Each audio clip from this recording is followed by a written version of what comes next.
Nous commençons le deuxième exemple de la leçon. Donc nous avons 3 tableaux et on veut savoir s'ils représentent une situation de proportionnalité entre la grandeur 1 qui est sur la première ligne et la grandeur 2 qui est sur la seconde ligne.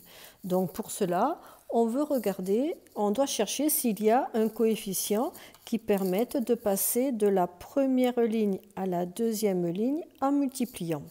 Donc un petit rappel pour savoir quelle division on fait.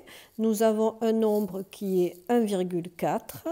On doit le multiplier par un autre nombre et on trouve 15,4. D'après la définition que l'on a vue sur la séquence sur les fractions, ce nombre ici qui est en jeu, c'est le quotient de 15,4 sur 1,4.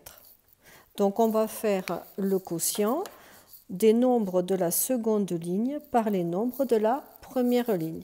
Donc on commence avec la première colonne, 15,4 divisé par 1,4. On prend la machine à calculer, on trouve que cela fait 11. On continue, on fait la deuxième colonne, 36,3 divisé par 3,3. Après calcul, on trouve encore 11. Troisième colonne et dernier calcul, 62,7 sur 5,7. Toujours à la calculatrice, on trouve 11.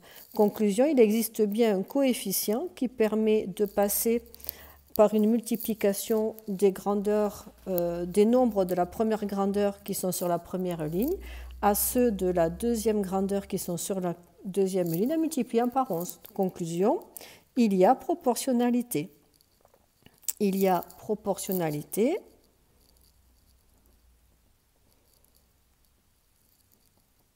et le coefficient est 11. On va continuer avec le deuxième tableau de la même façon. Première colonne, le calcul du coefficient, c'est 7 tiers. 7 tiers, si on utilise la calculatrice ou pas, on sait que ce n'est pas un nombre décimal. Sa seule écriture, c'est l'écriture fractionnaire. Donc, on va essayer de continuer avec les fractions. Si on fait 91 sur 39, nous avons appris à simplifier les fractions. Donc, on va essayer de trouver si on peut arriver à simplifier, à trouver 7 tiers. Dans la table de 7, on trouve 91 et 91, c'est 7 fois 13. Donc on écrit 7 fois 13 et on va regarder si 3 fois 13 est égal à 39.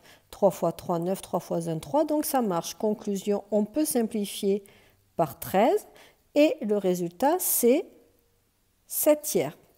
On a égalité, donc on doit continuer avec la troisième colonne. Cette fois-ci, on a 5,6 sur 2,4.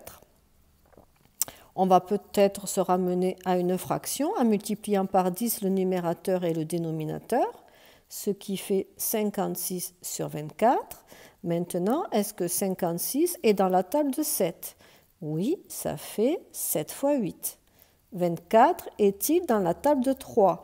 Oui, ça fait 3 fois 8. Donc on peut simplifier par 8 et on obtient 7 tiers. Pour le moment, tout va bien, donc on continue. On termine avec 4,8 sur 2,1. Et donc, on se ramène à une fraction en multipliant par 10 le numérateur et le dénominateur.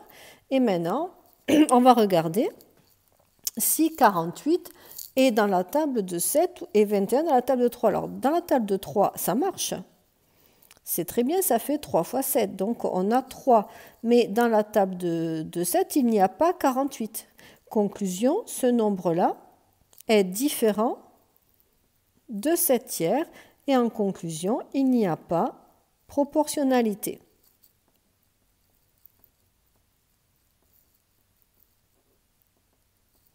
Donc le travail qu'on a entrepris sur les fractions et les écritures fractionnaires, des nombres qui ne sont pas décimaux, les nombres rationnels, donc ici ça nous sert avec les simplifications. On passe au dernier tableau.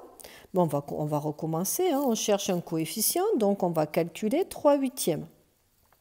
Si on calcule 3/8, c'est un nombre décimal, on aboutit à 0,375. On fait la même chose avec la deuxième colonne.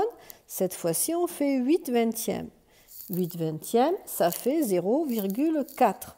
Conclusion, on peut conclure dès maintenant, comme 0,4 est différent de 0,375, il n'y a pas proportionnalité et ce n'est surtout pas la peine de faire la dernière colonne, puisqu'on a déjà la réponse. Voilà. Se termine l'exemple 2 de la leçon.